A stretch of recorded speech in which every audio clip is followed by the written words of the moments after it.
வணக்கம் ராஜேஸ்வரி. நிச்சயமாக நாம் தமிழர் கட்சியின் முன்னாள் மாநில கலை மற்றும் பண்பாட்டு இலக்கிய பிரிவின் ஒருங்கிணைப்பாளர் ரமேஷ் என்ற இசைவேந்தன் இவர் திருநெல்வேலியில் வசித்து வருகிறார்.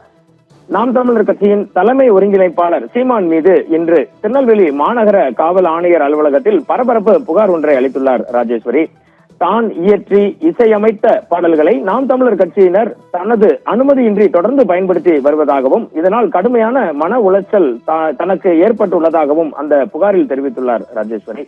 திருநெல்வேலி பாளையங்கோட்டையைச் சேர்ந்த ரமேஷ் என்ற இசைவேந்தன் 2010ஆம் ஆண்டு நாம் தமிழர் கட்சியின் மாநில கலை பண்பாட்டு இலக்கிய பிரிவு ஒருங்கிணைப்பாளராக பொறுப்பு வகித்துள்ளார்.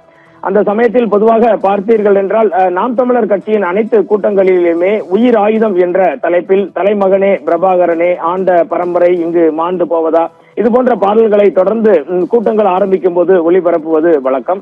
இந்த பாடல்கள் அனைத்தையும் இவர்தான் இசையமைத்து எழுதி உள்ளார். 2010ஆம் ஆண்டு சேலத்தில் நடைபெற்ற இயக்க மாநாட்டில் இந்த பாடல்கள் வெளியிடப்பட்டுள்ளன.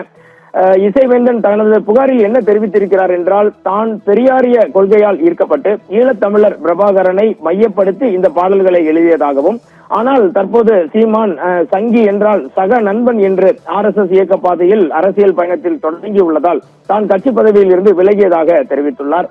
தான் கட்சி பதவியில் இருந்து விலகிய பின்னரும் தான் மெட்டமைத்து இசையமைத்த பாடல்களை நாம் தமிழர் கட்சியினர் தொடர்ந்து பயன்படுத்தி வருவதாகவும் இதனால் தனக்கு மிகுந்த மன உளைச்சல் ஏற்பட்டுள்ளதாகவும் அவர் குற்றம் சாட்டியுள்ளார்.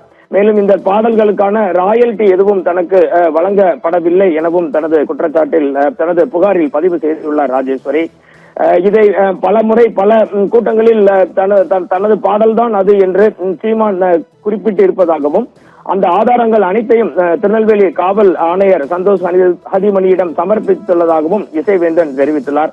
எனவே இனி தனது அனுமதியின்றி தனது பாடல்களை நாம் தமிழர் கட்சியினர் பயன்படுத்த கூடாது என்றும் அதற்கு நிரந்தர தடை விதிக்க வேண்டும் என்றும் ரமேஷ் தனது புகாரில் வலியுறுத்தியுள்ளார் ராஜேஸ்வரி. இதனால் இன்று இந்த சம்பவம் சிறிது பரபரப்பை திருநெல்வேலியிலும் நாம் தமிழர் கட்சி வட்டாரங்களிலும் ஏற்படுத்தியுள்ளது ராஜேஸ்வரி. நன்றி வனராஜ் சங்கர்.